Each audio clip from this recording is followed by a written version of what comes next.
dan mengedukasi manusia, mengedukasi masyarakat NTB tidak bisa pemerintah sendiri. Memilah sampah saja kita belum bisa. Hattanya itu komplek pemerintahan yang isinya adalah masyarakat berpendidikan pun tidak bisa memilah sampah. 2030, 2040 akan terjadi kenaikan garis pantai yang cukup signifikan, yang cukup untuk menenggelamkan semua pesisir yang ada di atas muka bumi. Bencana itu kan baru menjadi bencana kalau manusia itu sudah merasakan bahaya, hazard. Kita buang sampah di mana-mana itu seolah-olah tidak ada dosanya gitu. Nah, pemerintah kita ini kan senangnya seremoni. Apa yang akan kita andalkan? Apa yang menjadi simbolis pariwisata kalau semuanya rusak? Kalau ini longsor, maka apa dampak berikutnya? Kehilangan nyawa dan kehilangan harta benda. Assalamualaikum warahmatullahi wabarakatuh. Waalaikumsalam warahmatullahi wabarakatuh. Selamat datang Tribuners semua di Trilogi, Tribun Lombok, Dialog dan Inspirasi. Hari ini saya tidak sendiri, saya nanti bersama rekan saya ada Mas Sirtu Pilaili. Dan Trilogi kali ini spesial sekali Tribuners semua. Dan biasanya kalau kita ngobrol Trilogi itu ada di studio kami Tribun Lombok dengan set yang sangat ikonik itu. Dan spesial kali ini kita bawa Trilogi ke kampus Universitas Islam Negeri Mataram dengan konsep ngopi. Kalau teman-teman lihat di layar mungkin ngopi tulisannya ngobrol para ilmuwan. Dan topik kita kali ini agak ngeri-ngeri sedap ya. Menjaga pesisir NTB agar tak tenggelam, menakar dampak nyata kenaikan muka air laut akibat perubahan iklim. Sesuai dengan konsep kita kali ini, ngobrol para ilmuwan jadi narasumber yang hadir di acara ini untuk berdiskusi. Tentu saja ada ilmuwan dan juga ada pemangku kebijakan. Langsung saja saya perkenalkan narasumbernya. Ya, ini para pakar di sini. Iya, para pakar. Yang pertama ada Profesor Dr. Kadri MSI, Ketua LP2M UIN Mataram. Terima kasih, Prof. Selanjutnya ada M. Irwan PhD, pakar ilmu kebumian dan perubahan iklim UIN Mataram. Terima kasih Pak Irwan. Kemudian ada Dr. Agus MSI, pakar kebijakan publik Nusa Tenggara Barat. Terima kasih Pak Dr. Agus. Kemudian ada Ibu Hajah Baik Nelly Yuniarti, Kepala Bapeda Nusa Tenggara Barat. Ibu terima kasih. Yang baru kasih. terpilih, ucapin selamat. Iya, selamat Ibu. Oh, baru ditunjuk ya. Baru ditunjuk. Dan selanjutnya ada Bapak Ahmad Muzaki, PLT Kepala Pelaksana BPBD Kota Mataram. Terima kasih untuk narasumber yang sudah menyempatkan hadir di acara diskusi kita hari ini. Begitu Mas Sirtu ya? Benar sekali. Jadi sesuai dengan tema tadi itu, ya tidak ngeri-ngeri sedap, tapi sebenarnya sedap. Sedap ya. Apalagi sambil nunggu kopi nih. Saya belum dapat kopi nih Pak. Harus request kita. Ini para pakar yang akan membedah di sini. Iya. Jadi Mbak Niam, sebelum saya jelaskan, ini ngopi memang program dari LP2M ya Pak. Ya. Kami ketemu kemarin diskusi, ya udah kita ngobrol. Tapi circle-nya para ilmuwan, waduh juga. Jadi ya disclaimer juga, para dewan akhirnya ciut juga dengan para ilmuwan itu. Jadi hari ini tidak hadir gitu kan. Ya mungkin, tapi kami butuh persiapan di seri kedua kata anggota DPR untuk ketemu di ngobrolnya dengan para ilmuwan. Jadi harus siapin makalah katanya. Tapi tidak seperti itu ya. Jadi ngopi dengan kita juga ada konsep trilogi, Tribun Lombok Dialog Inspirasi, ketemulah visi misinya dan akhirnya sama Prof. Kadri mungkin bisa dijelaskan nanti. Ayo kita gas. Kolaborasi. Jadi kita nggak butuh banyak perencanaan Bu. Kalau Bapeda mungkin setahun, kami 2 hari. Cukup 1 hari langsung gas gitu kan. Jadi insya Allah nanti akan jadi program yang berkelanjutan dan ada episode-episode selanjutnya. Kalau saya spill diskusi Pak Agus tadi, kita harus budayakan diskusi, bukan untuk saling hujat tapi untuk membangun kreativitas. Itu yang menarik. Dan temanya tadi itu kami sudah ada liputan sebenarnya soal tema ini. Judulnya lebih ngeri. Nah itu baru ngeri. Mataram, daratan Mataram sudah mulai tenggelam. Bukan akan, sudah Pak. Kami bakalak tadi bisa klasifikasi. Jadi sudah mulai tenggelam karena berdasarkan pemantauan kami, termasuk saya sebagai jurnalis, ada perumahan kampung itu sudah hilang ternyata dari pesisir ini, dan itu menunjukkan kenaikan muka air laut yang sudah ancaman nyata. Kalau tidak ada antisipasi ke depan, ya berapa banyak masyarakat di pesisir khususnya yang kena dampak. Dan tidak hanya di Mataram, karena kebetulan kami liput di Mataram Pak, karena ya paling dekat lah dulu kan.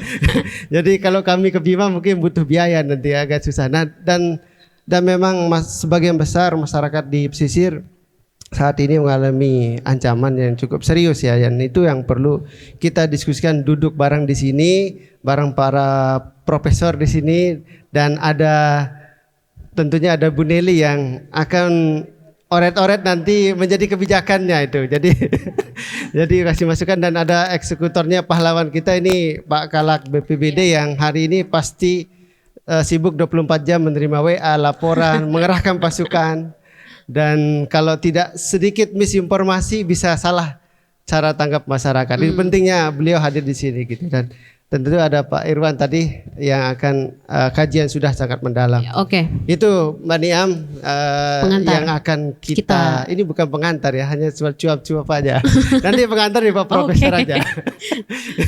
Ya, silakan Pak Prof mungkin langsung. Oke. Ya, terima kasih. Assalamualaikum warahmatullahi wabarakatuh. Waalaikumsalam. Sebagai Sohibul Bait ya, saya mengucapkan welcome untuk teman-teman ya, selamat datang. Sini ada dua tamu kehormatan kita ini, Bu Haja Nelly, Kepala Bapeda yang baru. Sekaligus kami mengucapkan selamat. Kalau sebelumnya saya duduk di satu forum tuh sebagai macam-macam nih, kadis apa macam-macam ya. Sekarang ini Kepala Bapeda, Abah kita ya, Bang Yaki, selamat datang, dan para peserta ngopi sekalian yang saya hormati.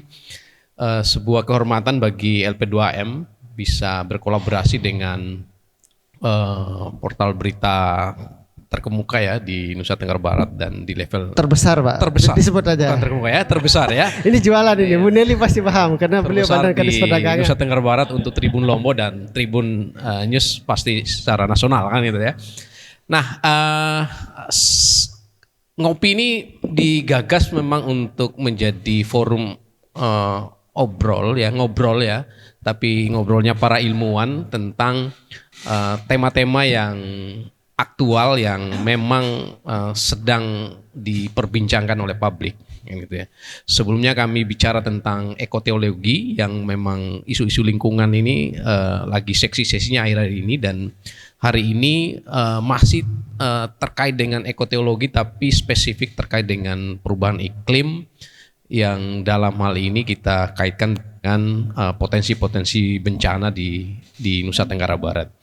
Nah, topik ini bagi kami dan Tribun adalah topik yang memang dibutuhkan oleh publik untuk diketahui seperti apa perspektif dari hasil-hasil kajian para ilmuwan, dan juga seperti apa sih perencanaan yang dibuat oleh pemerintah daerah ini di level provinsi maupun di level kota ya.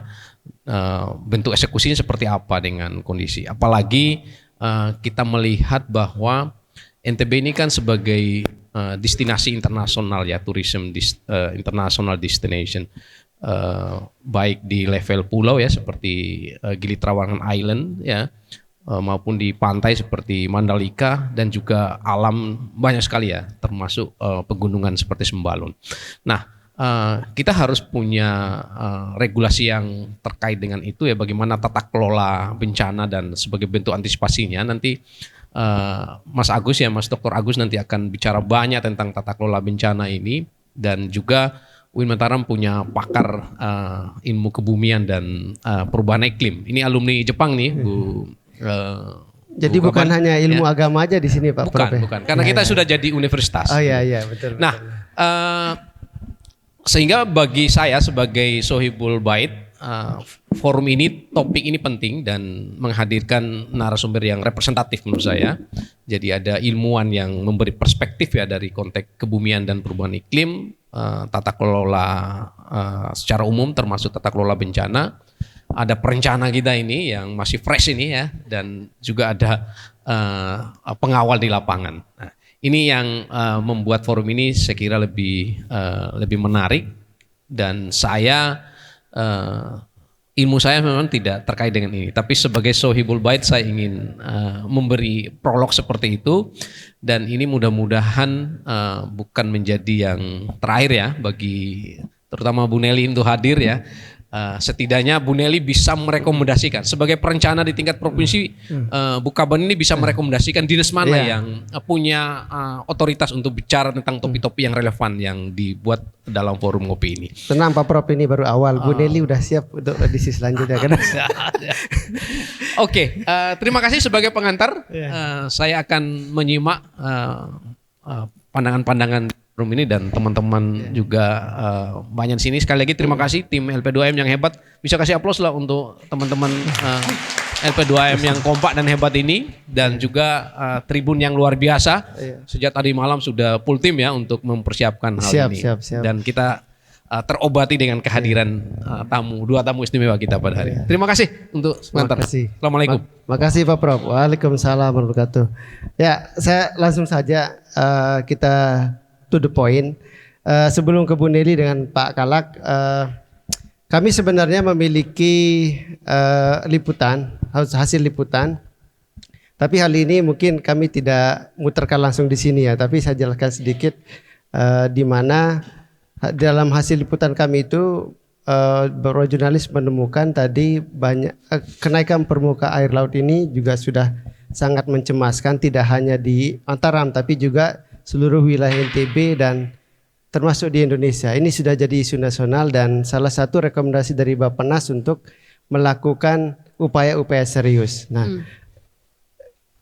di NTB ini tidak hanya soal kehilangan rumah atau daratan, tetapi berdampak ke sektor sosial, sektor pendidikan, dan juga ada sektor saya lupa ekonomi ya.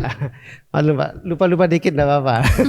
Jadi gitu. Jadi memang dan kami anggap ini isu yang kemarin tenggelam, tidak ada yang perhatikan karena sibuk dengan tahun politik biasanya sama Pak Agus. Tapi mendekati musim kebencanaan, bulan Berber kalau bahasanya Pak Kalak tadi itu, nanti dijelaskan apa maksudnya. Isu ini sangat urgent untuk kita bahas, sehingga dari forum ini nanti kita bisa telurkan informasi. Nah, saya langsung aja dengan Pak Irwan. Tapi Pak Irwan, karena Pak Prof sudah lengser dari kursinya, boleh diganti Pak. Boleh, silahkan di situ. Ya, kesempatan pertama ini kita butuh pemaparan sedikit dari segi hasil kajian. Pak Irwan, seperti apa sih kondisi kita landscape di NTB ini ya? Dan apa sih yang harus kita lakukan dengan kondisi yang katakanlah tidak baik-baik saja di daerah pesisir khususnya? Silakan Pak Irwan, hasil kajian. Terima kasih. Assalamualaikum warahmatullahi wabarakatuh. Mohon izin Bu Hajah Nelly. Mohon izin Pak Muzaki. Jadi Bapak Ibu, kita di Lombok ini atau di NTB ini core business kita seperti yang dikatakan tadi Pak Kepala L2M itu adalah pariwisata, dan kita juga termasuk masuk dalam skala prioritas nasional untuk pengembangan pariwisata, dan dominasi dari pusat-pusat pariwisata kita yang paling menarik ini adalah daerah pesisir ya, karena kita memiliki pantai yang bagus, pasir putih, kemudian landscape topografi pegunungan dan perbukitan yang sangat menarik. Nah, problemnya di sini adalah kenaikan permukaan air laut yang bisa mengancam salah satu sumber pendapatan ekonomi ini, yaitu pusat pariwisata. Nah, dari hasil perhitungan dan simulasi itu sejak tahun 2000 itu kenaikan permukaan air laut itu sudah mulai sangat signifikan. Tahun 2050 nanti itu kenaikannya sudah mencapai 1 meter. Kita bisa hitung daerah mana saja yang akan tenggelam, daerah mana saja yang akan terdampak, ya termasuk daerah Gili, kemudian daerah-daerah pesisir yang ada di pantai barat dan pantai selatan ya. Kemudian tahun 2100 itu 2 meter. Nah, jadi ketika semua es yang ada di kutub utara dan kutub selatan itu mencair, kenaikan permukaan air secara global itu diestimate 2 meter, Bu. Jadi kita sudah bisa mengestimasi lagi akan semakin meluas daerah-daerah yang akan tenggelam. Dan pastinya ketika air permukaan air laut itu meningkat, ya, ketika permukaan air laut itu meningkat, potensi banjir juga akan semakin meluas. Kenapa bisa begitu? Nah, ketika permukaan air laut naik, air sungai ini tidak akan bisa masuk, apalagi ketika intensitas hujannya sangat tinggi. Ya, jadi salah satu juga yang mensupport kenaikan permukaan air laut itu adalah air dari sungai atau air dari bawah permukaan. Ya, nah untuk tahun-tahun ke depan kita akan mengalami yang kita sebut sebagai climate extreme ya, atau istilahnya kenaikan suhu udara. Kenaikan suhu udara ini dipicu karena konsentrasi karbon dioksida atau istilahnya kita sebut karbon yang menjadi sekarang perbincangan mungkin di Bapeda juga lagi seksinya ya, karena ancaman karbon ini sangat serius. Kenapa itu bisa menjadi ancaman yang sangat serius? Karena semakin tinggi karbon dioksida di atmosfer itu, maka panas matahari yang terperangkap di permukaan bumi ini akan semakin tinggi. Akibatnya apa? Panas, semakin panas. Nah, ketika semakin panas, maka air laut atau air permukaan di daratan ini akan semakin banyak diuapkan. Akibatnya apa? Ketika misalnya peningkatan evaporasi penguapan semakin meningkat, hujan pun akan semakin ekstrim. Semakin tinggi intensitas curah hujan. Ya, akibatnya apa? Daerah-daerah yang sistem drainasenya tidak bagus, daerah-daerah yang di perbukitan itu sudah gundul, itu sangat terdampak. Misalnya saja sekarang yang masih peningkatan suhu udaranya masih ya bisa sampai 32 derajat sekarang Bu Kepala. Jadi daerah Sekotong ya, daerah Sekotong sama daerah-daerah pantai selatan itu sudah banjirnya sangat cukup mengkhawatirkan. Ya, tadi malam itu 8 desa di Sekotong sudah tenggelam. Kenapa? Karena sejak tahun 2000 sampai tahun 2024 ini ada sekitar 4.000 hektar ya hutan produktif daerah Sekotong itu sudah terdeforestasi gitu, sudah gundul istilahnya. Akibatnya apa? Air hujan itu nggak bisa parkir di sana, air hujan itu nggak bisa terserap ke bawah permukaan, dia langsung ke daerah permukiman gitu. Dan banyak masyarakat itu tinggal di daerah lembah perbukitan tersebut. Ya, dan mereka tidak menyadari dampak tersebut, tidak menyadari bahwa daerah tersebut merupakan daerah yang sangat berisiko tinggal di daerah lembah perbukitan yang gundul tersebut. Nah, itulah sebabnya nanti kehadiran dari pemerintah daerah yang memiliki regulasi yang kuat, artinya bukan hanya sekedar dalam bentuk dokumen tetapi aksi nyata. Dia istilahnya punishment-nya itu kuat ketika misalnya masyarakat harus membuang sampah di sungai itu punishment-nya benar-benar ditindaklanjuti gitu ya, diberikan punishment yang tegas gitu.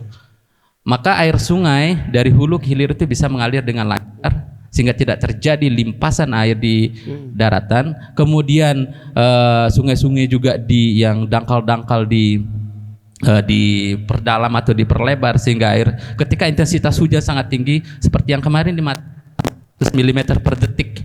Ya, Pak Irwan, kalau dari hasil risetnya seberapa cepat sih kenaikan muka air laut ini, kemudian kira-kira di NTB ini yang paling terancam dalam 10 atau 20 tahun ke depan itu daerah mana, Pak? Seperti yang katakan tadi, kenaikan permukaan air laut ini dia linier dengan kenaikan suhu udara. Ya, sampaikan tahun 2050 itu sudah 1 meter, tahun 2000 itu sudah 2 meter kenaikan permukaan air laut. Dan yang terdampak itu ada daerah pesisir seperti di Mataram juga nanti akan termasuk daerah pantai sekitar. Kemudian ya, kemudian daerah Mandalika, kemudian daerah Gili itu. Nah, sekarang yang harus kita lakukan apa gitu untuk memitigasi dan mengurangi dampak dari permukaan air laut itu gitu. Tapi kok rasa-rasanya warga Mataram nggak merasa tuh ada kenaikan muka air atau daratannya tenggelam gitu? Kenapa Pak Prof? Ya, karena kita masih belum terdampak. Kalau kita sudah merasa sudah rumah banjir, kita akan sadar. Oh gitu. Karena kita belum giliran kena giliran aja. Kalau sudah kena giliran baru kita akan berpikir ternyata ini penting. Oh, iya. Semudah tidak merasa, Pak. Kita wilayah Jempong ini, Pak. Ya, jadi karena kita berpikir sifatnya istilahnya temporal ya. Masih temporal sehingga kita tidak perlu care. Sehingga kita tidak perlu memitigasi. Padahal tingkat kerusakan dari ketika misalnya banjir sama longsor itu sangat besar. Jalannya sudah sakit. Biaya yang harus dikeluarkan ketika jalan itu putus. Iya.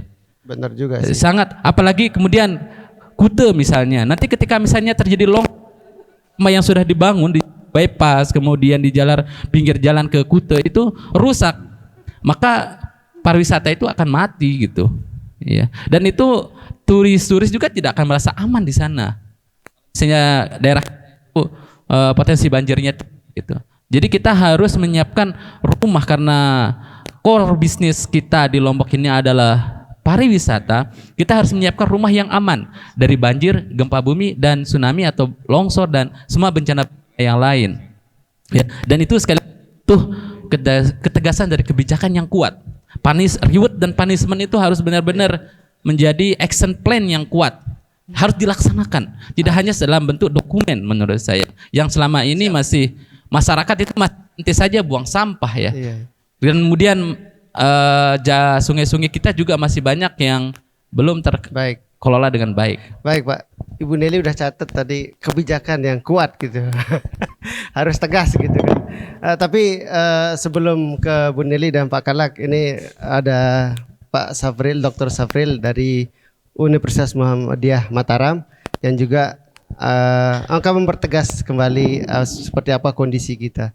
Dan mungkin lebih eksplisit solusinya, kira-kira di daerah pesisir Mataram ini bisa nggak? Emang bisa tanam mangrove di situ kan? Nggak bisa. Nah, saya mau tanya Pak Dr. Safril dulu, seperti apa kondisi landscape, mempertegas tadi dari kondisi yang Pak Irwan. Terima kasih. Assalamualaikum warahmatullahi wabarakatuh. Bu Nelly, Kepala Bapeda yang kita hormati dan semua yang kami hormati.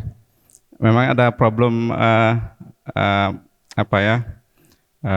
morfologis ya kalau di wilayah Kota Mataram karena konturnya itu di antara 0 sampai 1 meter ya. Jadi dataran pantainya itu setara dengan garis pantai itu.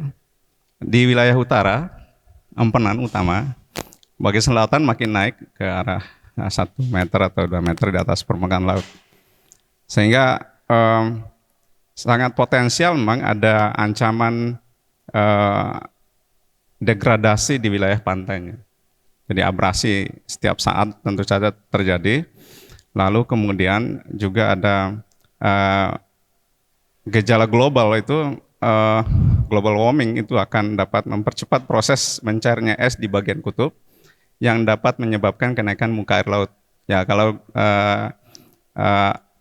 asumsi dari Intergovernmental Panel Climate Change itu 2030-2040 akan terjadi kenaikan garis pantai yang cukup signifikan, yang cukup untuk menenggelamkan semua pesisir yang ada di atas muka bumi. Bukan hanya kita, ya, tapi di semua muka bumi akan terancam tenggelam. Tentu harus ada upaya yang serius dari manusia sebagai yang bertanggung jawab terhadap bumi atau kerusakan itu. Sering kita menganggap bahwa global warming sebagai kambing hitam, padahal sebenarnya global warming itu tidak akan terjadi kalau manusianya berbuat baik pada bumi gitu. Kalau manusianya memperlakukan alam dengan baik, tidak memproduksi klorofluorokarbon terlalu berlebih gitu. Tidak memproduksi karbon dioksida terlalu berlebih, lalu kemudian tidak melakukan deforestasi yang begitu sangat tinggi, cepat dan begitu sangat luas, maka bumi masih bisa terlindungi dari ancaman yang cukup serius, bahwa fenomena bencana hidrometeorologis ya mungkin tetap akan terjadi, tetapi tidak seintens dan tidak sebesar skala yang ada saat ini gitu. Oleh Kota Mataram, bila kita lihat kita analisis dari citra satelit ya tahun 2006 sampai dengan tahun 2025 sekarang, itu kan sampai berapa? 8 meter itu sampai 15 meter.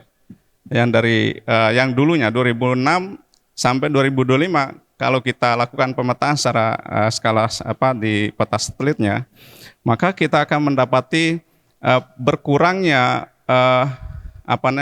shoreline ya, garis pantai kita. Naiknya garis pantai dan beach kita itu berkurang. Shore beach kita itu berkurang. Jadi dari yang jarak dari biasanya misalnya di Tanjung Karang itu tahun 2006, 2000-an awal itu jarak dengan penduduk itu, pemukiman penduduk itu sampai dengan 20 meter. Sekarang sudah mendekati rumah penduduk. Ya kebetulan saya juga sering ke Tanjung Karang tahun 2000-an itu. Kita main bola di sana. Sekarang kan enggak bisa lagi kita main bola. Jadi ada penyusutan wilayah daratan ya, karena ada abrasi dan degradasi wilayah pantai. Maka tentu saja ini upaya yang intens dilakukan bukan hanya sekadar tindakan teknis ya. Pendekatannya teknis fisik biasanya membuat teras gulu dan teras di pinggir pantai. Tapi harus ada upaya juga secara biologis ya. Yang upaya untuk mengembalikan fungsi mangrove di wilayah pantai. Selain itu juga memfungsikan upaya juga untuk memelihara karang. Tentu ini butuh waktu lama upaya ini, tetapi harus ada upaya tentu saja. Jadi ada beberapa yang program pemerintah kan menanam mangrove. Menurut saya program menanam itu tidak cukup, harus diikuti dengan pemeliharaan. Kan ada menanam ya, melakukan reboisasi. Setelah direboisasi, apakah pohonnya itu tumbuh terus? Dalam geografi tumbuhan hewan itu, ketika ditanam pohon itu di lingkungan yang berbeda, dia akan mengalami proses adaptasi lingkungan. Nah, proses adaptasi itu ada kemungkinan pohon itu akan mengalami kematian prematur. Sama seperti mangrove itu, ketika ditanam, kalau tidak dipelihara, dia akan mengalami kematian prematur. Jadi percuma misalnya, kalau kita menanam pohon misalnya mangrove, 2.000 mangrove atau 100.000 mangrove, berapa yang tumbuh? Berapa yang berhasil tumbuh? Nah itu yang mestinya dia, lebih baik menanam dari program 100.000, ditanam lebih baik 50.000 itu biaya penanaman itu dipakai untuk memelihara. Sehingga diyakini bahwa pohonnya itu bisa tumbuh. Setelah itu biarkan dia tumbuh. Dipelihara dulu, setelah dia yakin bahwa tumbuh mangrove itu bisa tumbuh, akarnya bisa menghujam bisa memproduksi unsur hara tanaman, maka dia sudah bisa dilepas secara mandiri. Tapi yang selama ini yang saya lihat kemarin juga saya diskusi di mana ya di Bapeda juga sebelum Bu Nelly. Saya sampaikan bahwa apakah kemarin yang ditanam pohon yang sudah ditanam beberapa waktu yang lalu sudah ada evaluasi berapa yang tumbuh? Tidak ada evaluasi. Maka seharusnya yang efektif itu adalah menanam sekaligus memelihara, tidak sekadar menanam. Tidak sekadar menanam. Jadi biaya itu akan efektif dan sekaligus bisa efisien untuk lingkungan hidupnya. Untuk wilayah yang ada di Kota Mataram yang ada khususnya di wilayah pesisir pantai Mataram dari Empenan sampai ke wilayah Pantai Gading dan seterusnya itu memang harus ada analisis dan identifikasi kelayakan pantai tersebut untuk tumbuh-tumbuhan mangrove. Yang ada beberapa mangrove yang ada di Pantai Long Balok sebelumnya itu kan sudah dijadikan permukiman. Jadi kalau lihat lagi indeks pertumbuhan permukiman pesisir itu tumbuh begitu pesat yang ada di wilayah pesisir itu. Nah itu juga sebenarnya harus dilakukan analisis apakah pesisir yang ada saat ini digunakan untuk permukiman atau dipakai untuk perlindungan ekologis, wilayah ekologis ya, untuk keseimbangan ekosistem pesisir. Kalau ada penduduk di situ kan tentu akan dapat merusak ekosistem pesisir dan itu mengancam sebenarnya dari ekosistem darat yang lainnya. Jadi itu mungkin yang terpenting sebenarnya adalah mindset kita terhadap pengelolaan wilayah pesisir yang sudah pasti ini akan terjadi dan sudah terjadi gitu. Sudah terjadi proses pengurangan wilayah daratan oleh naiknya garis pantai dan rusaknya karang sekaligus mangrove yang ada di wilayah pesisir sebagai faktor yang sebagai yang berfungsi untuk memecah ombak dan mengurangi abrasi pantai. Sekaligus sebenarnya dengan adanya mangrove sebenarnya dan karang ini juga kan akan memberi ruang yang luas bagi ikan itu tumbuh berkembang di situ. Nelayan akan banyak mendapatkan ikan. Hanya edukasi terhadap fungsi mangrove, fungsi karang kepada nelayan nampaknya juga perlu dilakukan gitu ya. Perlu edukasi. Dia bisa tanam mangrove di pesisir Mataram gimana? Di wilayah itu kan Tanjung Karang yang ada di Luang Balo gitu ya. Dulu kan di situ wilayah mangrove dan di wilayah sebelum masuk Ampenan itu pantai Sungai Ancar ya sebenarnya dia. Nah, di wilayah situ kan sebenarnya mangrove itu. Ya, sangat layak, sangat mungkin, sangat bisa. Oke. Pantai lepas sulit untuk Kan sudah ada fakta bahwa memang tumbuhan wilayah yang saya kira struktur tanahnya, tekstur tanah dan kelayakan tanahnya sudah cukup cocok untuk tanam mangrove yang ada di beberapa wilayah yang ada di Tanjung Karang, wilayah yang ada di sebelum Das Ancar,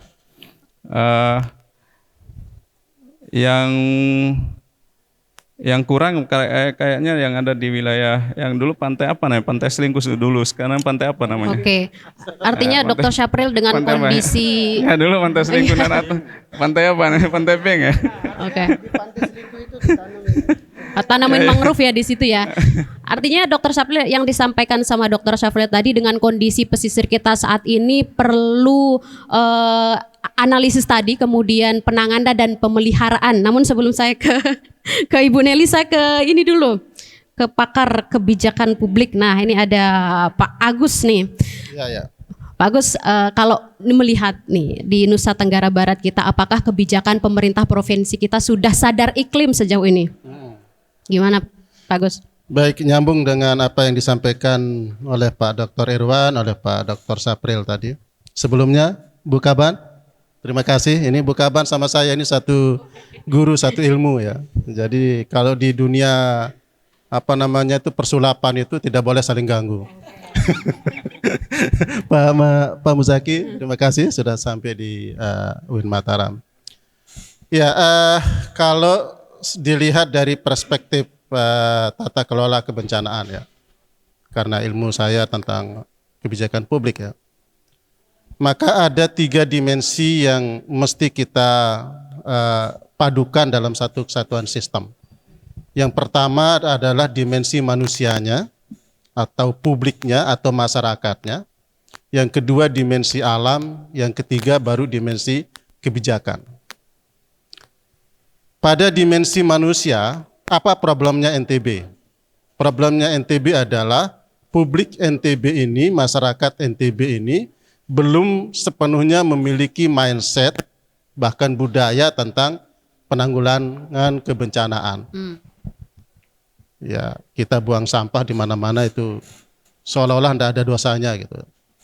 Maka apa yang harus dilakukan negara dalam hal ini adalah pemerintah daerah adalah mengedukasi, mencerdaskan publiknya, mencerdaskan manusia NTB ini, masyarakat NTB ini terhadap karakteristik alam NTB ini seperti apa. Saya bayangkan alam itu seperti kalau kita sebagai manusia datang bertamu di rumah. Alam ini adalah rumah. Baru kita akan dihormati oleh tuan rumah itu kalau kita sopan sama pemilik rumah. Tapi kalau kita melempari pemilik rumah, yakin alam itu akan marah. Sama kita.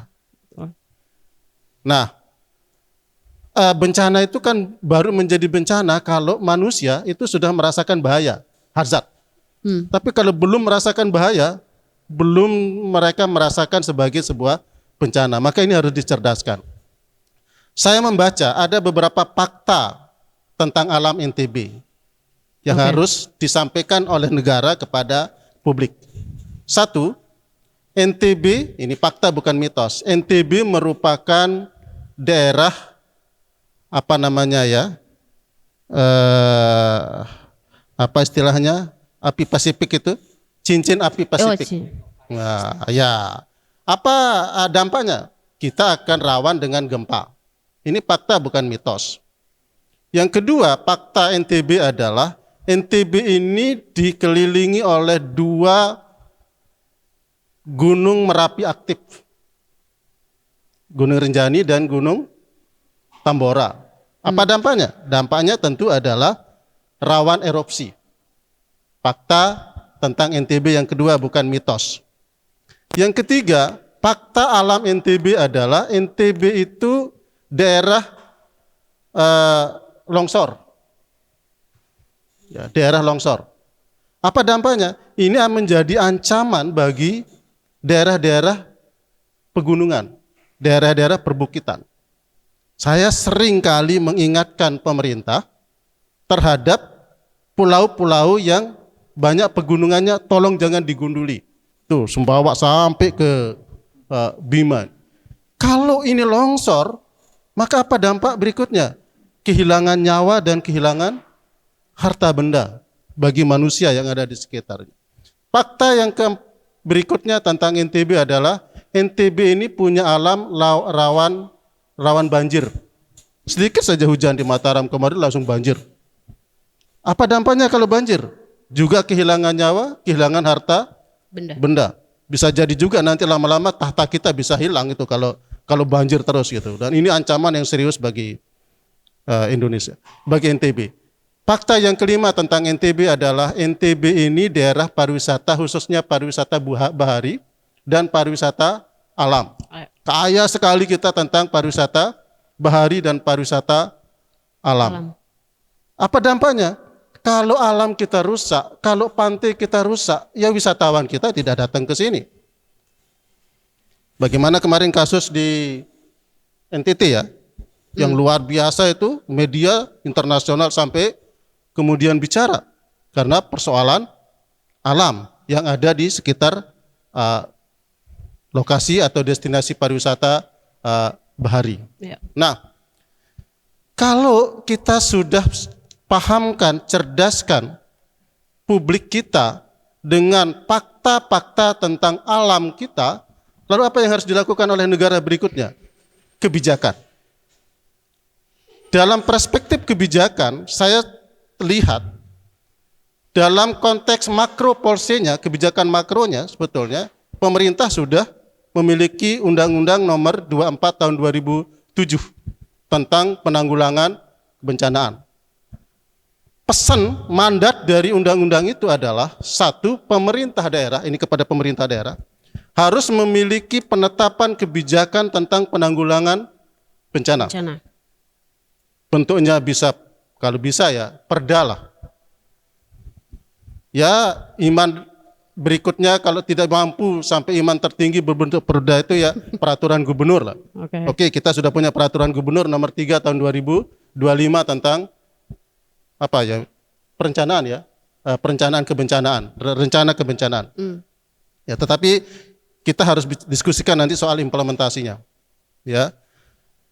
Nah, yang perlu dibuat oleh negara dalam hal ini adalah pemerintah selain peraturan daerah adalah rencana penanggulangan kebencanaan RPPB. Yang kedua mitigasi. Tadi kenapa Pak Irwan agak kesulitan di mana ini tempat-tempat yang rawan bencana? Jangan-jangan kita belum punya mitigasi bencana. Ya. Atau mitigasi bencana itu ada tetapi masih disimpan di meja administrator publik kita. Tolong dipublikasikan. Supaya apa? Supaya publik ini juga tercerdaskan, teredukasi, tahu, teredukasi sehingga mindsetnya oh ini bencana, ini bahaya, itu kan. Selain itu juga harus punya Pemda ini lembaga kebencanaan yang kuat. BPPD diperkuat. Selain BPPD apa? Lembaga-lembaga lain harus dibentuk. Ingat, mandat dari Undang-Undang 24 27 itu cara penanggulangan bencana adalah melalui kemitraan, kolaborasi. Ya. Tidak cukup oleh government, tapi juga oleh dunia usaha bersama-sama dengan pemerintah. Media massa, hari ini kita dihadirkan, difasilitasi oleh Tribun, luar biasa. Dunia pendidikan, universitas, UIN Mataram punya potensi yang luar biasa sekali terkait dengan keilmuan kebencanaan. Ada Pak Dr. Irwan, ada ekoteologi kita gaungkan. LP2M sedang mendorong riset-riset yang terkait dengan ekologi. Bermitra dengan UIN Mataram, termasuk dengan umat nanti ya. Tapi kalau umat kan tetap saja jadi umat. UIN Mataram tetap jadi imam. Tapi tetap bersinergi. Iya, jadi harus dilakukan dengan kemitraan. Nah, yang berikutnya yang harus dimiliki oleh pemerintah daerah adalah adanya forum informasi kebencanaan, forum koordinasi kebencanaan. Siapa isinya forum-forum itu? Stakeholdersnya tadi. Saya sebut hexahelix ya, bukan pentahelix lagi. Hexahelix. Siapa hexahelix itu? Government, pemerintah.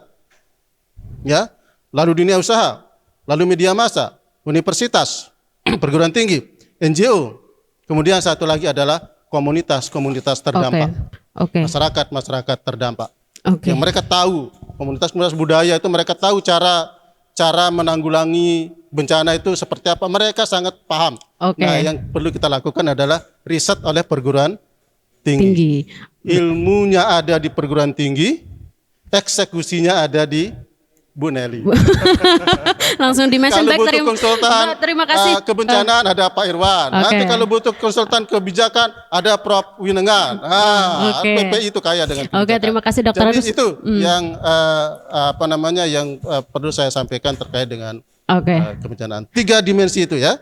Manusianya, alamnya, dan kebijakan.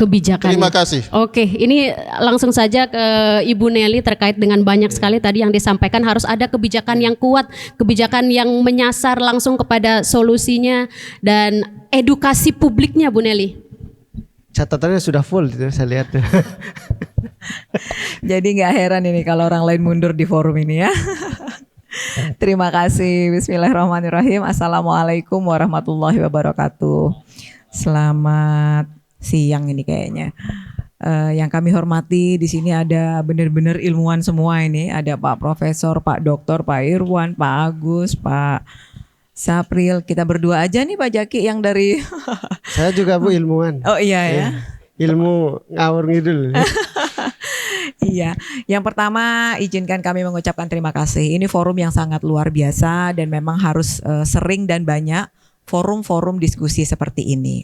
Karena kami sebagai pemerintah dalam melakukan mengonsep sebuah kebijakan, sebuah program tentu membutuhkan masukan, diskusi, informasi dari teman-teman luar, apalagi ilmuwan gitu ya. Ini ilmuwan nih bahasanya, ini agak berat juga ini, dan ternyata benar hari ini pagi ini kami mendapat informasi yang luar biasa terkait dengan kondisi-kondisi NTB, khususnya terkait dengan kenaikan muka air laut, di mana memang di dalam visi misi kita seharusnya tadi kita udah sebut NTB adalah provinsi kepulauan. Nah, ini saja sudah membuat kita, pemerintah NTB, masyarakat NTB harus konsentrasi karena memang kita daerah kepulauan. Nah, ini yang membuat kita memang istilahnya kebijakan-kebijakan itu harus mengarah secara signifikan dengan kondisi Nusa Tenggara Barat, dan alhamdulillah memang Pak Gubernur di misinya yang sekarang ini memang untuk menjadikan provinsi kepulauan judulnya.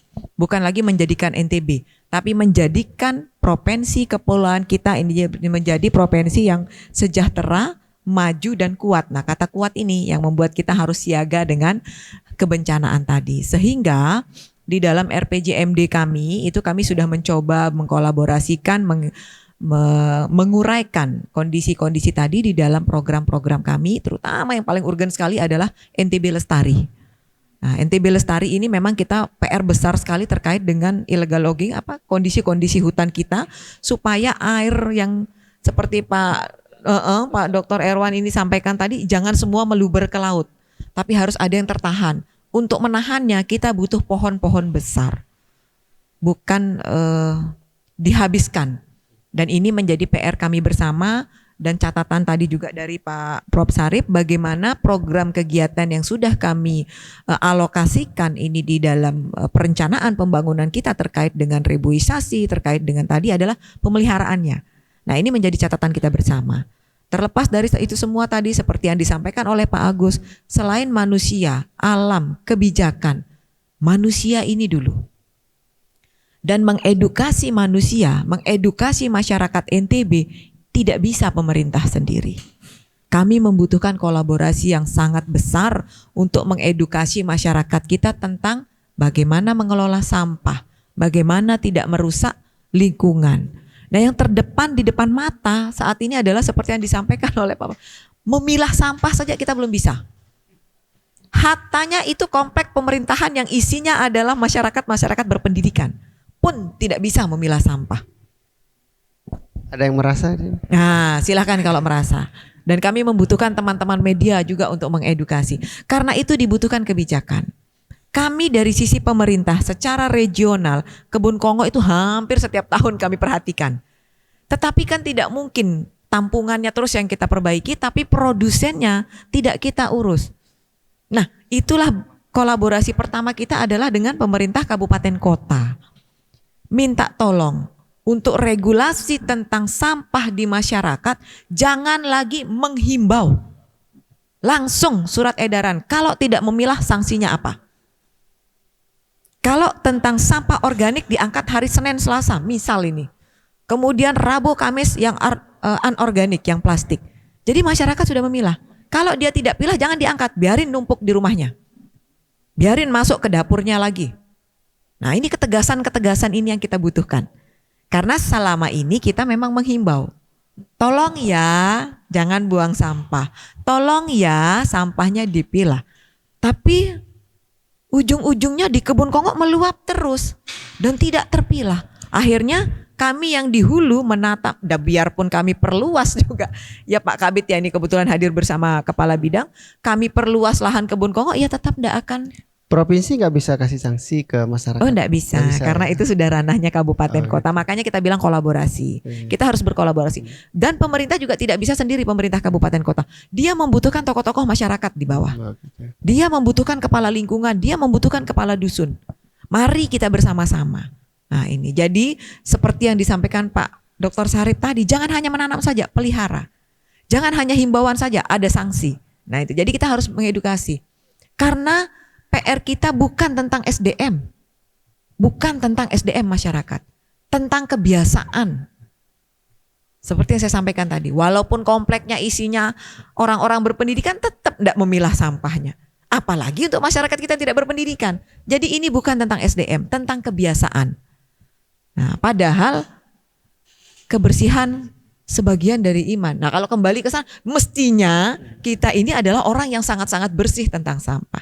Nah, artinya kebijakan-kebijakan itu yang di provinsi sudah mulai kita wujudkan dalam program-program unggulan, dalam program-program kegiatan strategis yang di dalam RPJMD sudah kami wujudkan. Hanya saja kami membutuhkan kolaborasi, kami membutuhkan partnership yang banyak. Karena tidak bisa pemerintah sendiri. Kami membutuhkan teman-teman dari universitas untuk kita mungkin melalui pengabdian itu ya. LP2M kita melakukan penelitian. Seperti tadi misalnya di Kota Mataram dibutuhkan penanaman mangrove. Ayo kita sama-sama, kita berkolaborasi. Siapa NGO-nya lagi, kita ajak bareng-bareng. Nah, ini yang saya maksud tadi, kolaborasi kata kunci dari pembangunan. Barangkali demikian dulu yang dapat kami sampaikan. Terima kasih Bu Nelly. Nah, sekarang kayaknya Pak Muzaki ini dari tadi sudah beliau tidak mencatat tapi sudah menghafal, kan orang lapangan begitu cirinya kan. Jadi eksekutor. Pak Muzaki, gimana menjawab beberapa catatan tadi, termasuk tidak hanya soal kebencanaan ya, tapi juga bagaimana mitigasi soal bahkan memilah sampah meskipun bukan urusan BPBD, tapi Bapak sekarang mewakili Pemkot Mataram, Pak Wali lah. Boleh dijawab Pak, bagaimana mungkin kondisi selama ini hadapi di lapangan Pak? Baik, Assalamualaikum warahmatullahi wabarakatuh.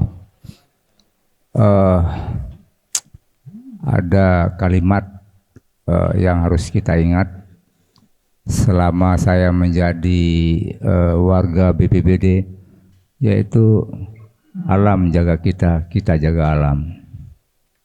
Itu yang berat rasanya. Artinya begini, sebenarnya ini kan kembali ke habit.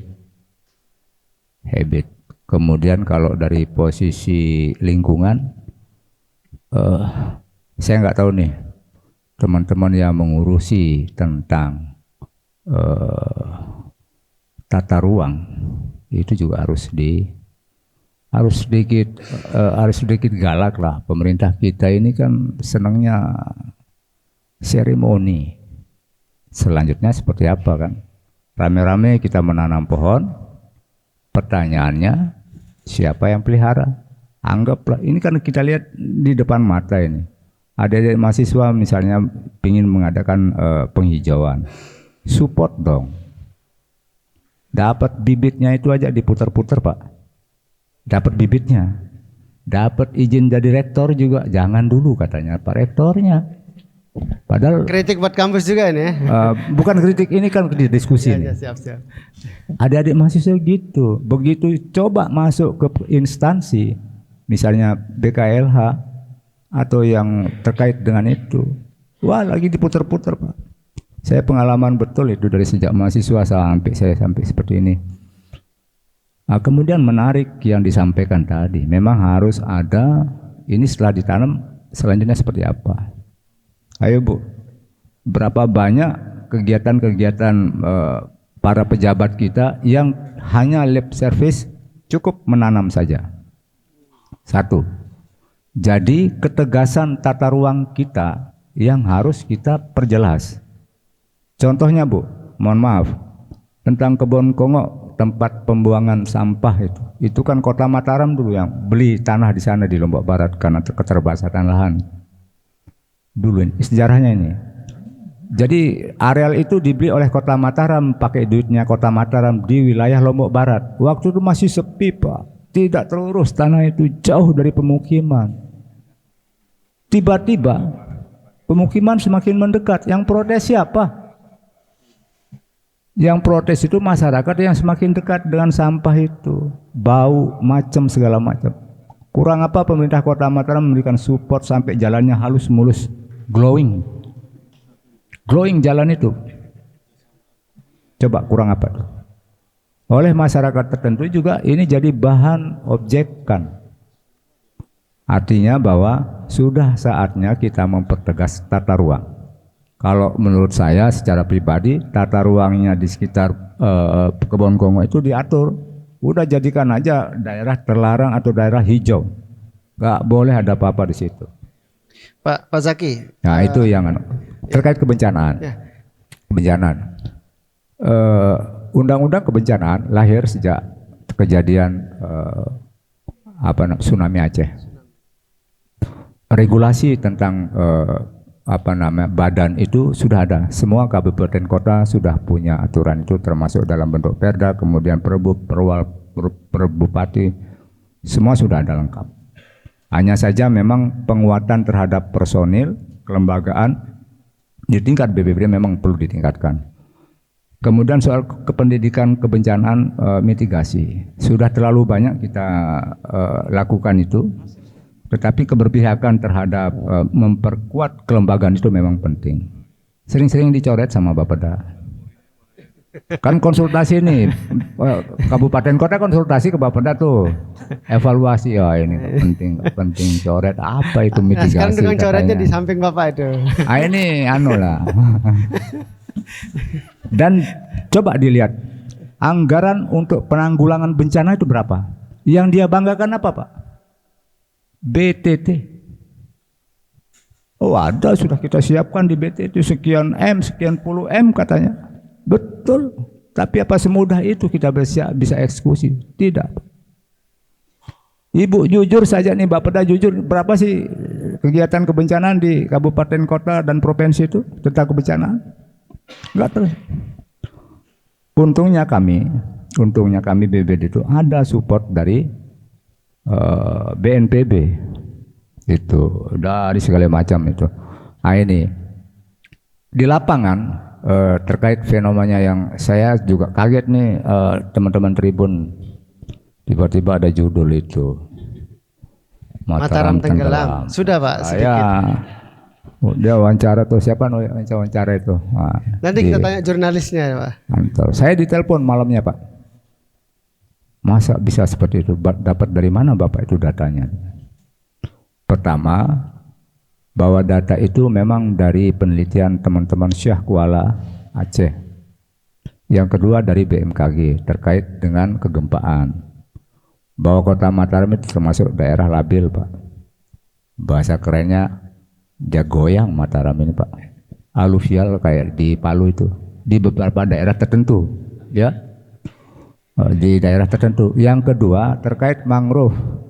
Betul yang rekan tadi bilang bahwa beberapa titik memang cocok untuk mangrove, tapi beberapa titik juga tidak cocok. Di daerah Tanjung Karang misalnya, kemudian di perbatasan Ampenan Selatan, Banjar dan sekitarnya itu masih bisa. Di luar itu nggak bisa Pak. Secara teritorial, pantai kita kalau di Ampenan itu begitu, pantainya kan biasanya agak datar gitu. Ini enggak, langsung Palung langsung ketemu. Ya. Dan 20 tahun lalu, betul Bapak, saya main bola di Tanjung Karang, jalan-jalan setiap subuh ke sana di Ampenan di dekat Pertamina itu jauh dari Pertamina itu Pak, sekitar 100 sampai 200 meter dari tempat saya main bola juga Pak. Oh gitu. Sama Pak. Artinya bukan kita salah ini, tidak, kita yang harus peduli Pak. Termasuk semua teman-teman itu, termasuk akademisi yang dibilang pentahelik ya. Akademisi semua harus kita peduli dari sekarang. Kalau tidak kita siapa lagi? Terima kasih. Wassalamualaikum warahmatullahi wabarakatuh. Waalaikumsalam. Pak Zaki, sebelum pindah dulu Pak Zaki masih. Saya mau tanya ini Pak. Jika terjadi besok itu terjadi kenaikan muka air laut ekstrim, seberapa siap BPBD Kota Mataram Pak? Kami siap. Apapun itu kami siap. Ya. Kalau siap. Ya kan seberapa apa siap ya kami siap dengan dukungan infrastruktur kemudian dengan yang sudah ada seperti baru apa? Saya jelaskan soal infrastruktur.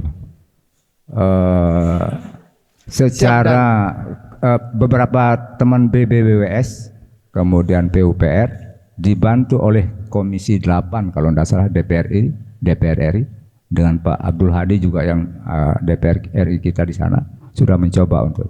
Tapi kan tahun ini sama tahun depan kan negara dalam keadaan tidak baik-baik saja. Itu goal apa enggak itu. Tetapi komunikasi untuk perbaikan sepanjang 9,1 km daerah pesisir Kota Mataram harus kita lakukan. Wajib kita lakukan. Karena kalau misalnya kita lakukan mitigasi terus, mitigasi itu kan ada dua. Mitigasi struktural dan non struktural. Yang struktural itu penting. Kalau dia rusak jangan biarin rusak dong. Kalau tidak ada dananya kita perbaiki dulu untuk melakukan pencegahan. Perbaiki dulu biar si dia Pak Jack Dendek wah lema wah andeh kepeng katanya. Enggak bisa. Kita harus perbaiki. Bapak harus hitung secara ekonomi. Kalau itu dilakukan berapa biaya yang bisa kita tekan. Misalnya dia retak nih, Bapak biarkan. Enggak bisa Pak. Jadi mitigasinya harus secara struktural. Nah ini makanya saya bilang kalau BPBD gimana siap kami, permakanan kita siap, personil kita persiap, berkolaborasi pun kita siap. Sekarang kita aja ya. Uangnya siap. Pak, kalau tadi Bu Kepala bilang pemilahan sampah itu seperti apa sih?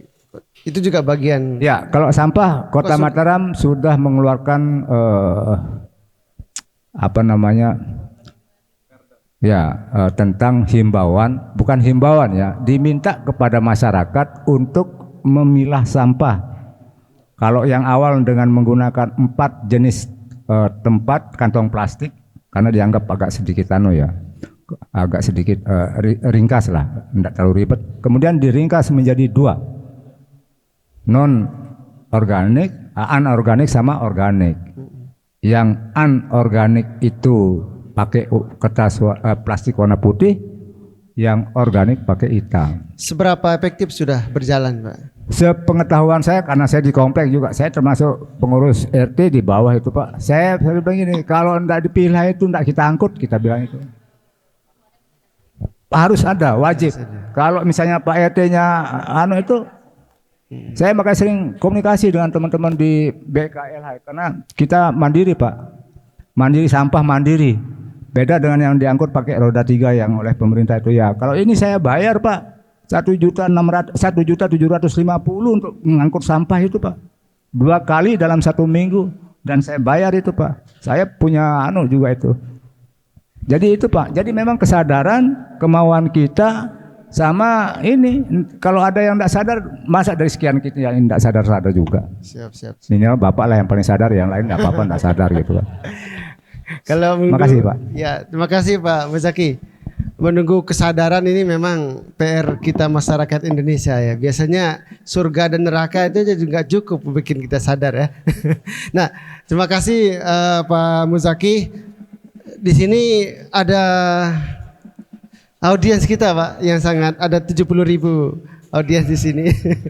Di sini mungkin ada, tadi sudah ada nembak soal kenapa sih judulnya seperti itu gitu karena sebelum kita balik lagi ke audiens, mungkin di sini ada yang mau bertanya Pak, atau berkomentar, boleh?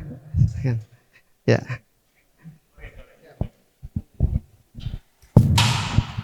Saya izin Pak Ketua. Bismillahirrahmanirrahim. Assalamualaikum warahmatullahi wabarakatuh. Saya As'ari. Saya mau bertanya ke siapa, ini kayaknya umum. Tetapi sebenarnya banyak yang saya mau tanyakan, tetapi mungkin sedikit yang saya coba ringkas. Kejadian demi kejadian kan terjadi dari hari ini, kemudian tahun lalu, terus terjadi. Tetapi kemudian tidak bisa kemudian kita mencari yang disebut dengan solusi yang terbaik. Contoh misalkan ada program mungkin yang harus dibuat seperti program diversifikasi wilayah. Jadi harus dipetakan wilayah, mana wilayah ekonomi, mana wilayah pemukiman, kemudian mana wilayah industri. Tetapi karena kita kadang pragmatis, ini antara kebutuhan dan kehancuran.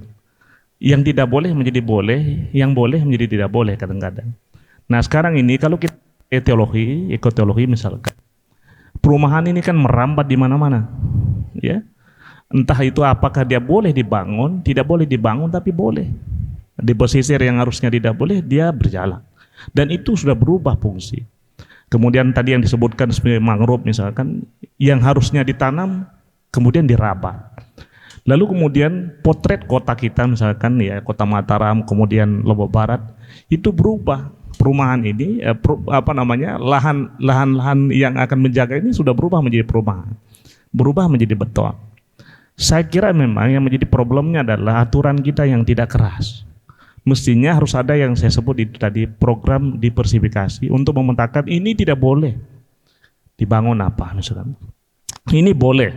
Jadi ada tempat boleh kita membangun, ada tempat tidak boleh membangun. Tapi memang populasi manusia ini kan semakin banyak dan harus memang. Nah ini yang saya sebut, kita tidak boleh kalah dengan yang disebut dengan isu atau misalkan kepentingan sesaat, pragmatis itu. Karena yang tidak boleh menjadi boleh karena misalkan developernya kuat atau misalkan kuat dekat dengan misalkan pemerintah, lalu kemudian menjadi boleh. Nah harus berimbang itu, mana kemudian lahan hijaunya, kemudian mana yang harus tepat pemukiman. Kalau kita lihat misalkan di perguruan tinggi besar, misalkan seperti di Eropa, misalkan di Malaysia, saya sederhana, itu mereka lebih banyak kemudian ruang hijaunya daripada ya tempat membangunnya. Kalau di kota ya, tapi di hampir semua perguruan tinggi di sana.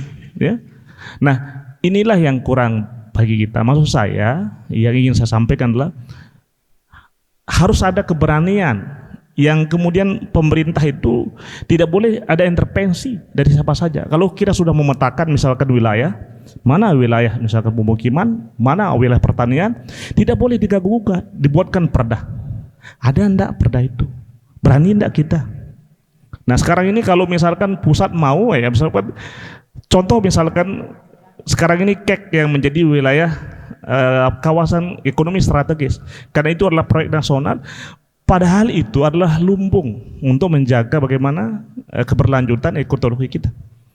Tapi karena dia sudah dibabat dan berubah fungsi, maka terjadi hari ini banjir, ya. Nggak usah berjam di kawasan Kuta, habis, ya. Bima hujan sedikit banjir. Ya, kami kemarin misalkan di beberapa komplek, di komplek kita baru hujan sejam masuk di rumah. Ya, nah ini itu mungkin yang harus diatur. Sehingga aturan itu tidak boleh ditoleransi, tapi dia harus menjadi aturan yang siapapun yang menjadi pelaku itu harus kemudian ditindak. Nah ini kalau kami di sini kan kebetulan saya di LP2M ya, kita kan paling hanya bukan ilmu kita ini, tapi mengumpulkan penelitian-penelitian yang dibuat oleh kawan-kawan, lalu kemudian didiskusikan, kemudian kita kirim ke pemangku kebijakan untuk diberikan sebagai saran untuk melakukan kebijakan publik. Ya, saya kira itu mungkin. Terima kasih. Assalamualaikum warahmatullahi wabarakatuh. Waalaikumsalam warahmatullahi wabarakatuh. Ini siapa yang Mohon izin menanggapi pertanyaan dari Prof. Asy'ari. Ya, terkait tata ruang ya, kebijakan tata ruang. Misalnya di Kuta saja, jadi begini, daerah Kuta itu adalah perbukitan, daerah perbukitan yang dulu adalah laut, kemudian dia terangkat atau uplifting karena proses tektonik. Akibatnya apa? Di sana perbukitan kapur. Perbukitan kapur itu daya serap airnya tinggi. Nah, tetapi sekarang kondisinya adalah daerah perbukitan itu dijadikan sebagai villa. Ya, yang harusnya menjadi resapan air tetapi menjadi villa. Resikonya cukup tinggi terkait untuk longsor karena dia mudah kropos. Kapur itu mudah kropos, kalau kena air hujan dia bawahnya kropos. Nah, atau kita menyebutnya batu gamping ya, atau batu gamping. Kalau misalnya ke depan intensitas hujan cukup tinggi, villa-villa itu gampang sekali akan longsor. Nah, maksud saya adalah kalau misalnya ada perizinan villa, kajian lingkungannya mungkin harus dipertegas. Jadi korbannya bukan hanya villa di sana, tetapi masyarakat yang tinggal di sana akan tidak bisa terserap air itu. Akibatnya masyarakat yang di bawah yang akan kena banjir. Pariwisata, infrastruktur pariwisata GP yang sudah kosnya cukup tinggi itu juga rusak. Apa yang akan kita andalkan? Apa yang menjadi simbolis pariwisata kalau semuanya rusak? Akibat dari ketidakkuatnya kebijakan atau legalitas daripada infrastruktur kita. Oke, terima kasih, Bu. Langsung ke Bu Nelly ya. Tadi beberapa pertanyaan termasuk aturan RT RW masih ada ketimbangan dan kolaborasi pemerintah provinsi dan kabupaten kota mungkin yang perlu dipertegas seperti apa sama ini. Dan tadi Pak Asy'ari bilang aturan yang tegas dan kuat gitu. Atau keras katanya tadi juga. Benar. Memang dari tadi terima kasih Pak Sir. Memang saya dari awal udah bilang tadi kita selama ini menghimbau Pak. Belum ada reward punishment. Kalau nggak milah sampah kena sanksi, nggak diangkat seminggu misalnya. Itu belum ada.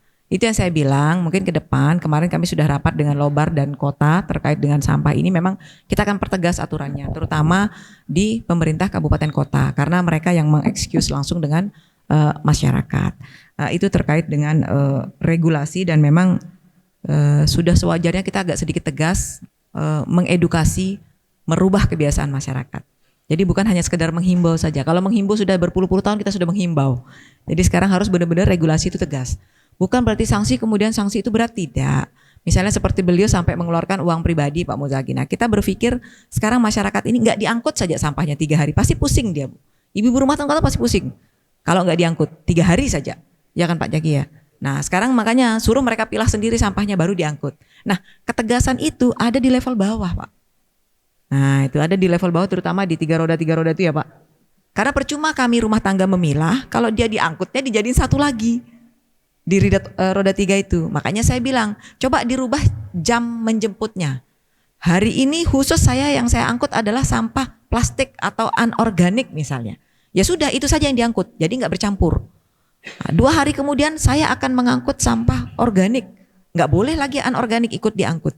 Nah itu ketegasan pelaku di ujung tombak. Nah ini membutuhkan edukasi terus menerus. Nah ini kalau kita berbicara terkait dengan sampah tadi. Sorry Bu, sebelum ke sana. Peran provinsi dalam persampahan ini seperti apa? Kami lebih kepada konsentrasinya di hulunya. Kebun Kongo memperluas, memasukkan mesin-mesin infrastruktur pengolahan yang sudah sekian ribu ton ada di Kebun Kongo itu. Karena kota pasti akan angkut ke sana, Pak. Dan Lombok Barat juga akan angkut ke sana. Cuman sebelum ke sana minta tolong dipilah supaya mesin-mesin infrastruktur yang sudah disiapkan di Kebun Kongo ini bisa berjalan dengan baik dan benar. Nah itu loh. Jadi kita sudah menyiapkan pengolahan ribuan ton sampah yang sekarang sudah jadi bukit wisata di Kebun Kongo, itulah peran provinsi. Tetapi kami ini kan hilirnya, hulunya dulu, produsen sampahnya dulu. Nah, dan alhamdulillah juga Kota Mataram sekarang sudah mulai dengan berbagai program. Gombleng apa itu namanya Pak? Sampah Dedoro. Iya, Dedoro Gombleng. Nah, sekarang kita tinggal cek. Harusnya perwalinya mengatakan sekian jumlah rumah kakak harus punya itu.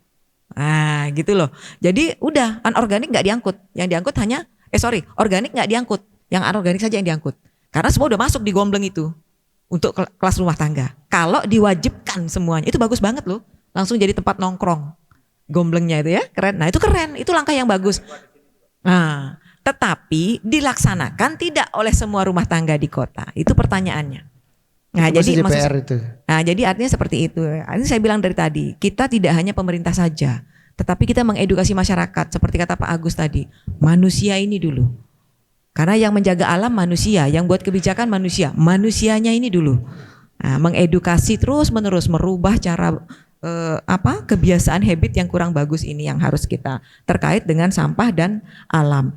Kemudian bagaimana dengan pesisir? Kami juga sudah mengintervensi, bahkan untuk desa-desa miskin pesisir itu sudah kita prioritaskan di dalam 40 intervensi 40 desa berdaya untuk tahun ini, dan kita akan terus bertambah.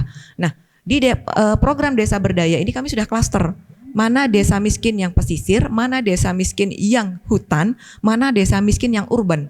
Karena kita akan tetapkan nanti OPD mana yang akan masuk ke sana, yang akan mengintervensi. Kemudian NGO mana yang akan mengintervensi. Nah inilah tugas kami sebagai perencana, yaitu mendirihenkan musik-musik pelaku-pelaku pembangunan ini. Karena pelaku pembangunan itu tidak hanya pemerintah. Ada NGO, ada universitas semua. Tapi bagaimana orkestrasinya? Seperti sering disampaikan oleh Pak Gubernur kan. Kemudian berikutnya yang menarik adalah izin membangun rumah komplek. Nah, kalau perumahan itu melintasi 2 kabupaten, maka izinnya provinsi. Tetapi kalau dia ada di dalam satu kawasan kabupaten, maka izinnya di kabupaten kota. Contoh Kota Mataram, RT RW-nya belum selesai.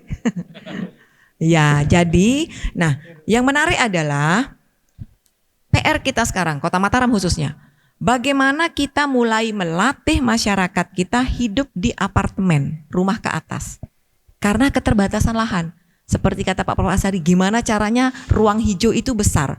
Kalau besar berarti perumahannya jangan melebar terus, tapi ke atas. Nah ini sudah kita mulai dengan beberapa rusun yang dibikin oleh Pemprov untuk melatih masyarakat. Mungkin namanya diganti jangan rusun Bu. Kalau rusun kesannya apartemen gitu ya. Apartemen gitu kan. Boleh. Jadi, rusun itu yang dibangun pemerintah. Apartemen biasanya developer karena dia lebih keren. Nggak ada yang bangga nanti. Bener, nilai kan? Jualnya. Jadi ini banyak. Kalau apartemen pasti mau dia tinggal. Betul. Jadi ini banyak. Jadi kita coba mulai membiasakan masyarakat. Ini ada pilihan. Ada di yang punyanya kementerian di Bertais, kemudian yang punyanya Pemprov di dekat Senggigi nih kah? Batu Layar, ya. Nah kita coba membiasakan bahwa ternyata hidup di apartemen, nah ini kita sebut apartemen aja, hidup di apartemen itu nyaman, ya kan? Supaya mengurangi rekan-rekan developer tadi jangan membangun melebar. Tetapi masyarakatnya harus biasa dulu karena developer kan pengusaha. Tidak mungkin dia membuat sesuatu yang tidak disenangi masyarakat. Nah ini pelan-pelan kita mengedukasi terus, mengedukasi masyarakat. Dan mengedukasi bukan hanya tugas pemerintah, tapi seluruh stakeholder. Termasuk universitas, termasuk teman-teman NGO, semuanya. Barangkali demikian. Bu, kami punya catatan dari hasil liputan Tribun Lombok itu dan saya kutip dari data Bappenas itu sekitar 17.000 kakak warga kita yang ada di pesisir yang rentan terkena dampak kenaikan muka air laut ini. Lalu apa intervensi konkret kira-kira dari Bapeda yang sudah ada di dalam RPJMD-nya? Ya, terima kasih. Untuk daerah pesisir yang masuk di dalam kawasan miskin ekstrim, kami sudah alokasikan rumah tidak layak huni di 2026. Ya, Pak Kabit ya. Kami sudah, jadi artinya sekaligus mengentaskan kemiskinan. Karena indikator kemiskinan itu pasti tempat tinggal. Karena itu kita mengintervensi langsung ke tempat tinggalnya, di samping juga pendapatan dan sebagainya. Nah, untuk yang Bintaro ini agak khusus ya masalahnya ya Pak ya. Karena lahan juga bukan lahan rakyat soalnya ya. Itu lahan dimiliki sebenarnya bukan, bahasa kita dimiliki perorangan ya Pak ya. Nah, sekarang bagaimana caranya kita menggeser, kita menata dan sebagainya, ini masih menjadi urun rembuk dengan Kota Mataram. Sehingga nanti menemukan solusi yang lebih bagus. Karena betul seperti yang disampaikan oleh Pak Dr. Sarip tadi, sebaiknya memang kampung nelayan ini kita tarik sedikit ke tengah. Nah, tapi untuk menariknya itu harus ada konsep menata. Jadi ditata dengan baik. Mereka kita memang membutuhkan lahan lagi, Pak. Nah, ini yang menjadi keluar PR beritanya bersama. penggusuran lagi. Jangan penggusuran makanya. Ini teman-teman media harus bantu kami. Penataan. Nah, teman-teman media juga sangat menentukan feedback dari masyarakat, cara menyampaikan berita. Apalagi ada dramanya itu pasti Nah, itu diserap dia. media, Tapi Pak. saya yakin Tribun akan menyampaikan kalimat dengan kata penataan. Nah, baik, barangkali demikian. Bu, ada satu lagi poin lagi. Tadi para ilmuwan di sini hadir, Pak. Sejauh mana sih pemanfaatan hasil riset dalam kebijakan yang dilakukan oleh Pemprov dan maupun Pemkot ini? Sebenarnya sudah lumayan ya, karena kan Bapeda itu selalu tandemnya dengan Civitas, ya kan? Jadi kami selalu tandem dengan Civitas. Bahkan untuk KKN-nya universitas pun kami ajak kerjasama. Kemarin kita sudah MOU dengan 8 universitas untuk memanfaatkan atau memanfaatkan teman-teman adik-adik mahasiswa yang KKN membantu kami mengupdate data. Karena memang kadang-kadang di kantor desa ini kan masalah SDM, IT. Nah, itu kita berharap teman-teman mahasiswa itu membantu kami untuk penataan, pembinaan, kemudian seperti tadi sosialisasi, edukasi masyarakat. Nah, itu yang saya bilang, apalagi hasil riset. Kami kan setiap menyusun dokumen pasti ada akademisinya, enggak mungkin enggak. Iya. UIN dilibatan nggak katanya? Pesan sponsor dari Pak Prof ini. Langsung senyum Pak Prof Kadi, pasti dilibatkan. Kami mengedukasi anggota DPR saja menggunakan UIN kok. Tepuk tangan dulu untuk LP2M ini UIN. Baik. Terima kasih Ibu. Sama-sama. Sebelum kita sesi terakhir ya, ini saya perlu ada tanggapan satu kali lagi sebelum kita closing ya, dari Pak Agus mungkin sama Pak Sapri nanti. Bagaimana sih melihat potret kebijakan yang sudah disampaikan dari Bapak Dat itu, dan kira-kira apa yang perlu ditambah gitu?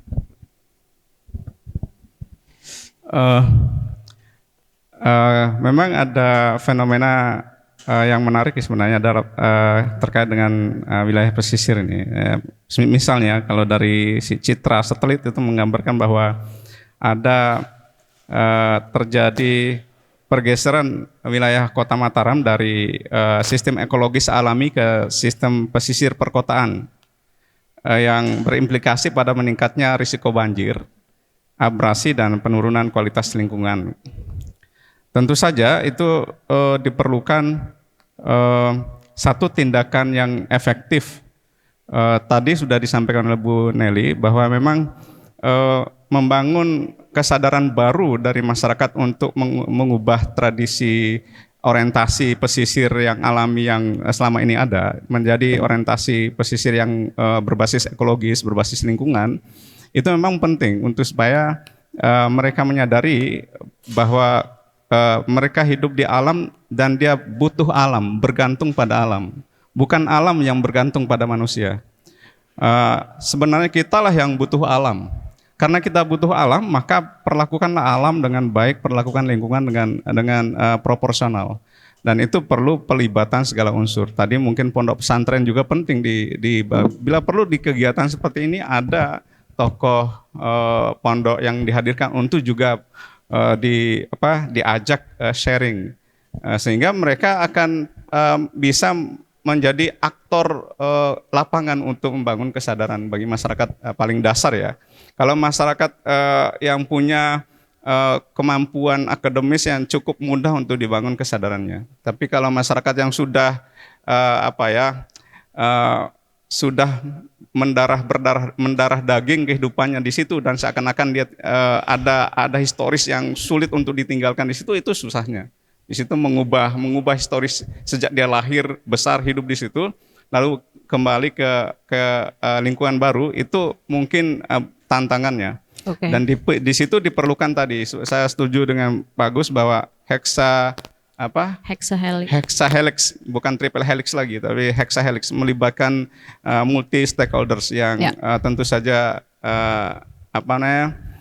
dapat mempengaruhi semua elemen. Saya kira itu mungkin yang bisa saya. Jadi di Malaysia itu saya lihat pembangunan permukimannya vertikal, mulai vertikal. Jadi tidak lagi horizontal. Nah itu tadi Bu Nelly juga menarik. Jadi beberapa waktu yang lalu saya juga sampaikan kepada Pak kalau yang saya di TVRI beberapa waktu yang lalu. Saya katakan bahwa memang diperlukan itu, perlukan pembangunan vertikal. Cuman tadi mindsetnya yang perlu diubah. Mengubah kebiasaan itu tadi. Terima kasih Dr. Syafril. Langsung saja ke Dr. Agus. Belum closing statement ya. Baik, kalau kita membaca dengan cermat ya, Undang-Undang 24 tahun 2007. Ini sudah berapa tahun ini undang-undang ini? 20 tahun ya. Kita belum punya perda toh? Ya, coba nanti kita coba kaji lagi ya. Maka ada beberapa kunci di situ. Pertama, penanggulangan bencana itu harus dilakukan dengan penegakan tata ruang wilayah. Nah ini butuh komitmen. Komitmennya siapa ya? Komitmennya pemerintah, komitmennya dunia usaha. Yang sering kali nabrak ini kan pemerintah sama dunia usaha toh. Kasus di Kute gitu kan, tata ruang. Coba kita kajilah gitu. Nah yang kedua, kunci yang kedua di undang-undang itu adalah pemerintah harus memiliki penetapan kebijakan dan kelembagaan penanggulangan bencana. Apa bentuknya penetapan kebijakan itu? Tadi sudah ada himbauan. Himbauan tidak cukup. Himbauan itu kan tidak ada sanksi tegasnya. Ada peraturan wali kota atau peraturan bupati, ada peraturan gubernur sekarang nomor 3 tahun 2025 yang sudah diterbitkan beberapa waktu yang lalu. Itu juga saya kira perlu kita evaluasi. Nanti barangkali Bapeda dengan UIN Mataram coba kita duduk bersama, kita kaji. Kalau memang dimungkinkan kita harus mendorong perda, kita dorong perda. Jangan-jangan politisi kita di Jalan Udayana juga mindsetnya belum mindset kebencanaan, sehingga tidak kepikiran itu perda tentang tata kelola bencana. Padahal Undang-Undang Penanggulangan Bencana sudah terbit tahun 2007. Nah ini kan repot kita gitu ya. Jangan sampai nanti kita diklaim sebagai daerah yang tidak mengimplementasikan Undang-Undang 24 tahun 2007 ya.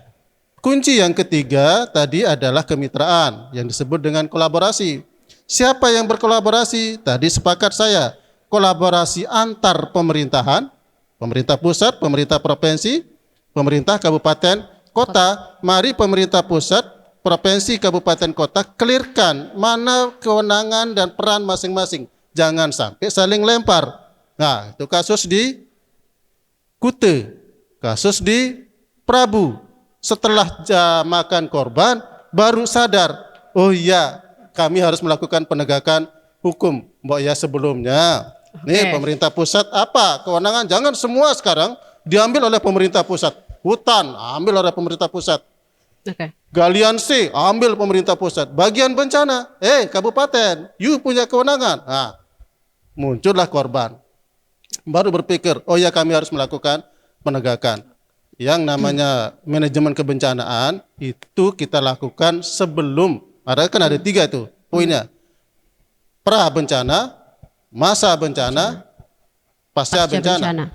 Pra bencananya ini yang harus kita clearkan.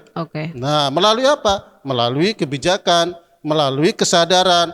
Kesadaran siapa? Kesadaran masyarakat, kesadaran kita sebagai pemerintah. Saya kira UIN Mataram siap menjadi mitra setia pemerintah daerah. Terima kasih Dr. Agus. Terima kasih. Sedikit aja Pak Sir untuk mumpung ini sedang disiarkan ya. Jadi untuk perda seperti yang disampaikan Pak Agus tadi, memang Undang-Undang Nomor 24 Tahun 2007 tentang penanggulangan bencana. Perda yang ada di NTB adalah Perda NTB Nomor 9 Tahun 2014 tentang penanggulangan bencana. Kemudian sudah ada Pak, tahun 2014 bahkan. Kemudian selain Perda kita juga sudah ada Pergub. Pergub nomor 31 tahun 2025. Nah, ini yang baru. Pergubnya tentang rencana penanggulangan bencana RPB 2025-2029. Jadi insya Allah kalau untuk regulasi kita, legalitas kita, Pemprov sudah siap Pak. Tinggal nanti turunan-turunannya. Tinggal turun. Alhamdulillah. Itu Pergub makmur mendunia, Pak. Oke, terima kasih Bu Deli, tidak ada tanggapan lagi. Mungkin beberapa tadi poin-poin sudah kita catat semua dan muaranya bagaimana nanti ke depan. Satu, soal penataan kawasan pesisir yang lebih mengutamakan manusia dulu, yaitu yang pertamakan. Kalau bangunan biarkanlah hancur tapi manusia tetap selamat gitu. Dan ada banyak sekali tantangan tentunya yang tidak mudah. Pak Zaki sendiri di lapangan sudah, bahkan beliau ternyata ketua RT. Siapa tahu nanti dia jadi ketua RT wali kota ya kan. Jadi tingkat wali kota. Iya, siapa tahu Pak Zaki. Diaminin aja Pak Zaki. Ya, biar mudah kita todong nanti maksudnya. Jadi tantangan tentu tidak mudah dan tidak akan selesai di forum ini. Tadi para profesor kita Pak Dr. Safril dan Pak Agus sudah dari sisi kacamata dan Pak Irwan tadi soal riset-riset bagaimana perubahan yang terjadi.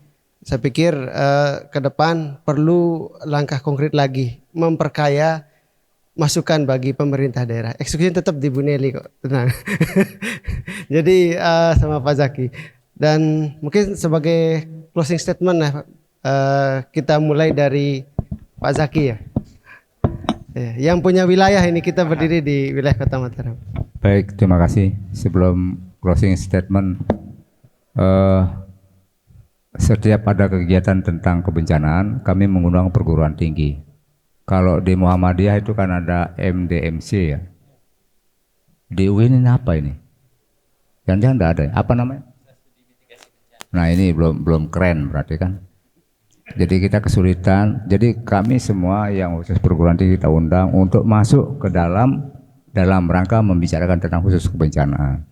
Bahkan kalau terjadi bencana juga ada relawan-relawan di situ Pak. Jadi tidak hanya relawan itu berada di BPBD atau di tempat tertentu, di unit perguruan tinggi juga harus ada. Dan kita juga siap memberikan edukasi ke teman-teman di semua tingkatan pendidikan. Bukan berarti kami lebih pintar, tidak Pak, untuk kita berbagi tentang kebencanaan. Saya kira untuk closing statement, saya tetap pada pendirian saya sesuai dengan moto, siapa lagi yang akan menjaga alam kita kalau bukan dari kita. Itu saja, makasih.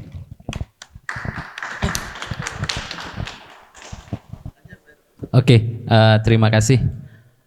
Masalah kerusakan lingkungan atau kenaikan permukaan air laut ini menjadi tanggung jawab kita bersama. Ya, kita di Lombok mayoritas Muslim, ya, tetapi melanggar ayat Ar-Rum. Ya, Ar-Rum ayat 41 kalau nggak salah. Kerusakan di muka bumi. Sedangkan di seberang sana negara Jepang yang notabene kafir ya, tidak Muslim, tetapi menerapkan ayat itu gitu. Dia menjaga alam dan lingkungannya gitu. Misalnya masalah sampah yang tadi. Ketika saya datang di Jepang itu kita dapat buku bagaimana memilah sampah itu. Mana sampah organik, anorganik, botol, pecahan kaca, limbah beracun, itu semuanya lengkap. Kemudian waktu pengambilan. Kemudian kalau bekas susu itu, misalnya susu kaleng atau harus dicuci dulu. Jadi bersih sampahnya. Kalau misalnya kita tidak memilah sampah itu digantung di pintunya, kemudian dikasih catatan, ya kalau Anda mengulangi lagi Anda akan kena sanksi. Ya, ada sanksi tegas di situ. Ya. Kemudian yang kedua, kreseknya bila warnanya beda-beda. Ada yang kalau yang anorganik itu merah, kalau organik itu hijau, kalau yang botol itu polos. Polos. Ya, jadi dan itu disiapkan di supermarket atau kalau kita mungkin di sini itu Indomaret atau Alfamart itu semuanya sudah banyak.